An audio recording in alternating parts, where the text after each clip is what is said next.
worked for different companies as a data scientist. Yes. And what's your opinion on like the product and data science landscape? Are there great differences between the different companies you worked for? I do think that there tends to be a difference in terms of how product managers work with their data scientists. In terms of the structure of teams, I think that they tend to be similar. So you'll typically have a product manager, you will have a designer, or like a UI, UX researcher, you'll have a team of engineers, and you'll have a data analyst or data scientist on your team. And that has been pretty much the same across the board. Okay, and the Codecademy, how was the structure of your team? How did you work with your teammates? How was your working mode? Yeah, so Codecademy was, well, still is, a company of about 80 employees in their New York City office. And so our data science team was about 3 people for all of those employees. And so we were staffed on multiple product teams. I was staffed on our growth product team, and I also helped with marketing as well. And it was a similar structure. So we would work in sprints, we used the agile approach, things like that. But just the nature of the work was different depending on if we were trying to launch new features for the growth team versus doing like marketing campaigns. Yeah. But so it was not really a centralized team, but you worked with the different departments. Yes. So what's your opinion? Should bigger companies have centralized teams, or is it better to have that like distributed to the like product teams? I think actually for data science, having a centralized team is really, really important. I think that data scientists should report to people that really understand the nature of their job, because it can get challenging at times, and you do need advocacy from somebody who is an analytics manager and has an analytics background. Yeah. And would you call like Codecademy a data-driven company? Absolutely. Yeah. And it's been like this with every company I've worked with thus far. It's really hard to move forward with decisions and ideas without having some kind of backing for it that can be statistically validated. So absolutely. Yeah, but most teams, they don't really know the data well. So how do you enable like the different teams you work with to work well with data? I think it depends on the size of the company. So now I work at Etsy, everybody needs data. And so there's been a lot of investment in tooling that allows people to like run their own A/B tests with the help of an analyst and a data scientist and things like that. I mean, the baseline for like smaller companies is having a SQL database and just having working knowledge of SQL and making sure that you're working with engineers and data engineers to ensure that the data has like good integrity and it makes sense. But I think that in terms of data accessibility, the only answer is like the basic Excel and SQL and things like that. Yeah. And you mentioned A/B tests. How did you run them at Codecademy actually? How important were they? A/B tests were actually extremely important for the growth team specifically because we were constantly just fleshing out new ideas. And so you need to be able to actually validate them and see how they're going to scale and things like that. And did you run them all the time, like A/B tests? So like 10% of the users always see a beta version of the website, or how was it structured? So just in general, what I've learned as a data scientist is very important when you run experiments constantly to have what we call like a holdout group. So typically you have like 10% of your user base that's like never exposed to anything. And then, or maybe even 5%, just so that you can have like some form of a control group like separately from your control group when you are experimenting to compare to as you continue to launch features. And so we would launch A/B tests like every single week. And how do you structure this kind of data to make the team able to work with this huge amount of data actually? So structuring is challenging because a lot of companies have their various ways. And especially if you are trying to structure data over like a long period of time, it's going to change quite often. Typically, you have event tables where you log like events that have happened like once, and then you have like transforms versions of that that like track like user state and things like that. And so for us at Codecademy, we organized our data infrastructure into what we would call fact and dimension tables. And so facts are the events. This is what happened. And then dimensions are the transformation of that data. So it's like, where is the user from? And a user can change their location like quite often. And so that is like the overall framework of how you can organize data in a way that will scale over time. Yeah. And did you also work with the different teams on features, and how did it look like actually? Yeah, so whenever someone had a new feature launch idea, they would come to me, and they would say, okay, I want to launch this feature. Here's the goal. Here's our monetary goal, because that's really important for me to understand. And then we would kind of flesh out ideas. So everything doesn't require experimentation and A/B testing, and especially if you have historical information on a feature, you may not need to A/B test. And especially if you know that you're already going to launch something regardless, then you may not need to A/B test it. But if you want to measure impact, that's where I come in and say, okay, this is what the sample sizing needs to be. This is how long the experiment needs to run, and things of that nature. Yeah, it's super interesting. Did you use like internal tools? Did you build also internal tools? So we did, yeah. So every company that I've worked at has had their own internal A/B testing platform, and that's been very useful because it allows us to personalize exactly how we want to experiment. Even at Codecademy, they had their A/B testing platform like long before I had gotten there.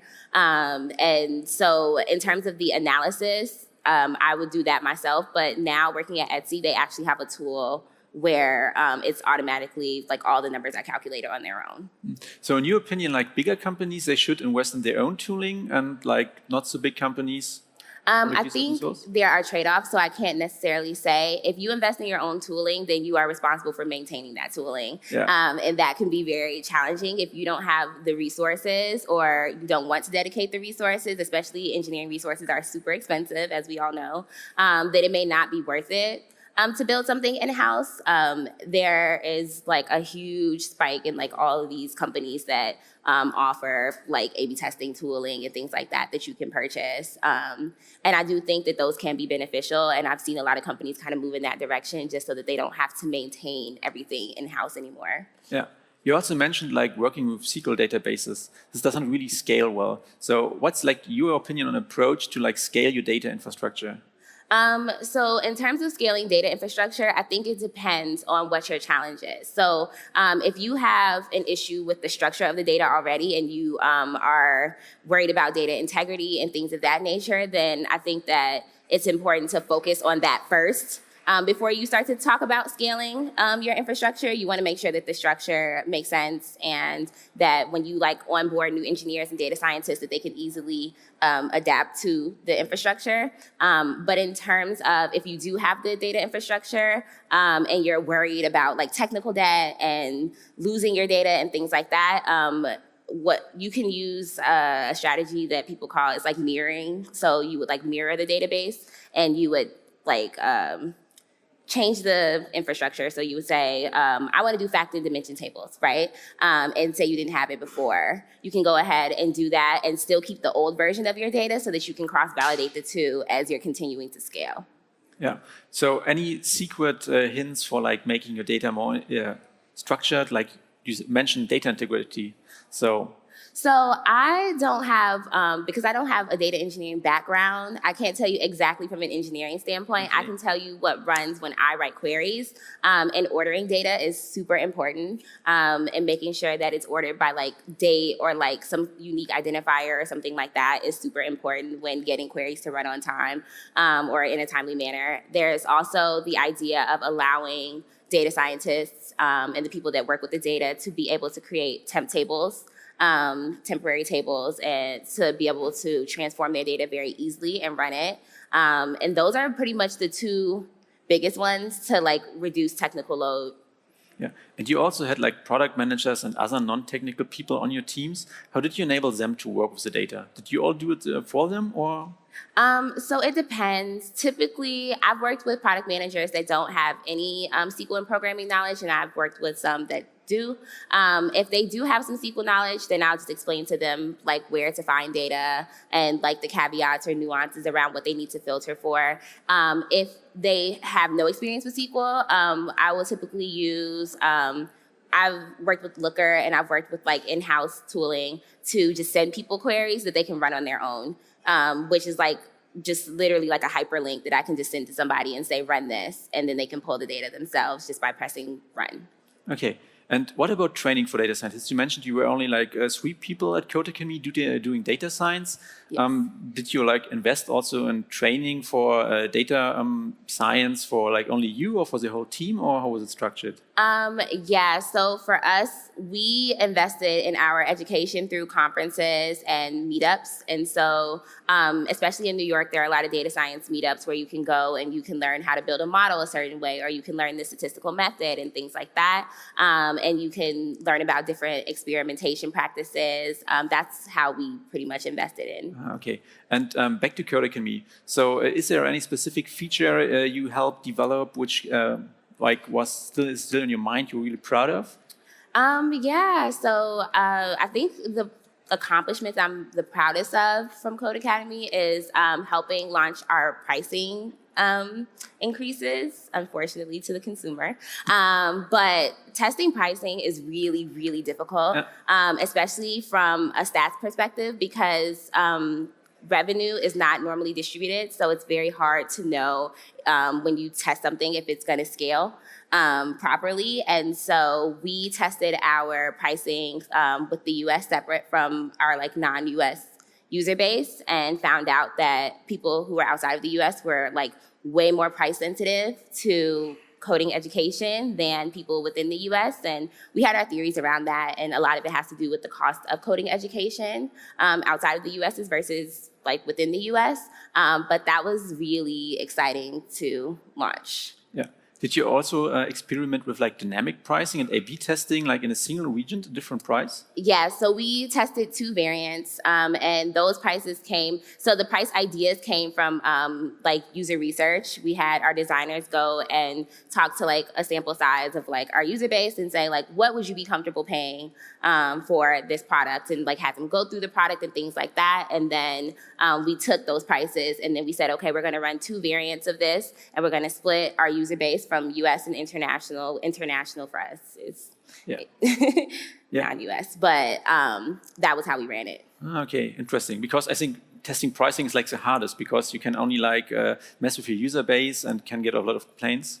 Yeah, so you will see, especially Codecademy is a subscription model, you will see churn. And we did our calculations, we did our power calculations on that, and we were just trying to understand like, okay, what is the lift that we need to see to justify this? And then like, if we see our users churn out within the first month and it reaches like this amount, then we're just gonna like call this test. Because I think we had to run it for like a month and a half or 2 months to really understand the results. Okay, so like your approach for A/B tests was also like running longer tests in general and not like 1-week tests, or did you also run shorter tests? So typically when you run experiments, you do a power calculation, which basically says this is how many people we usually like that are usually exposed to like this page or this experience, and then how many people usually convert from that. And then it is like this like long calculation that basically determines how long you should run an experiment for. You are not typically allowed to call an experiment or end an experiment prior to that, because you will get false results. Yeah. The likelihood of getting false results is like way higher. And so the only time, I mean, there are situations where you can. The only time that we've ever done that is when like we literally saw our like conversion and our money tank, like seriously. Yeah. But other than that, you have to run it for the amount of time that you agree to at the very beginning of the experiment. Okay, awesome. And like in October, you switched to Etsy, which is like 10 times bigger than Codecademy was, right? Yes. So is it like super different how they approach data science, A/B testing, your working mode? How is it at Etsy? I think at Etsy, the problems are a bit more complex. Just to give you guys more context, I work on the international team at Etsy. It's called localization and translation, and the idea is that we want to build our marketplace on the both buyer and seller side outside of the US. And so a lot of that is through localizing currency, localizing language. And because a lot of us don't speak the languages that we're actually localizing for you guys, we don't know if it's correct or if you're getting the correct search results. And so it's really difficult. But we do like use the same experimentation methods and things like that. It's just that the questions are a little harder to answer. Okay, so back to the beginning, like to your personal background, you actually come from a business background and Yes. moved into data science. So like for people who currently are unsure what they want to do and thinking about going into data science, what advice would you give any people thinking about going into data science? I think that for data science, the most important, I guess, quality of a data scientist is being able to communicate hard concepts and being empathetic to whoever you're speaking to and your stakeholders. I think people get very caught up in the technical aspect of it and like statistics and I don't know, R, Python, and making sure they're really good at that. But the most important quality of a data scientist is being able to talk to your stakeholders. It's great. It's like everything or everywhere, like communication is key, even in data science. Is Yes. great. And that's from my business background, so. Okay. Question on experimentation and how do you approach differences in countries? So you're allowed to test and you get an experiment which overall is positive, but might be negative in some markets. How do you approach this? So you're asking if like we expect results to be positive in some markets versus negative in others. How do we approach that process? So you run separate experiments for each market. I think a lot of times people think that they can like run one huge experiment and then slice the data afterwards to try to see how something performed in like one country versus another, and that's actually like incorrect. You can't do that. You need to like assign different experiments to different like sample size groups, and so in that case, it would be by country. What's the prior analysis that you do before you decide where to localize? So a lot of times, if it's a brand new idea, that's when a designer or a researcher will come in and just do like surveys on a very small part of the user base, or you can use like the tools that will record like how users are going through your website and going through your like maybe acquisition funnel or like user flow. Those are probably the easiest ways, unless you already have historical data on something that's similar. Then you can have your data scientist say, okay, this is how many people have adopted this feature prior to this, and if we just want to make this slight tweak, let's just experiment with it. So how do you prioritize tests that go in at larger scale? So at Etsy, I work with 4 product managers all at once. And I actually let them decide what they want to prioritize, because we all work together. We have a sync weekly where we talk about, okay, here are all the things that are needed from me. In terms of the overall goals of this team, which is our localization and translation team, what's the most important? And then they have that conversation. But because they can run their experiments on their own with tooling, I'm the one that basically decides of like how we want to slice it out and how we actually want to design it. And then the engineers go in and do what they do. And then the PMs can sit there and actually analyze the results. But it's more of just a conversation around what they think is the most important based off of our business goals. Thank you very much for listening. Thank you.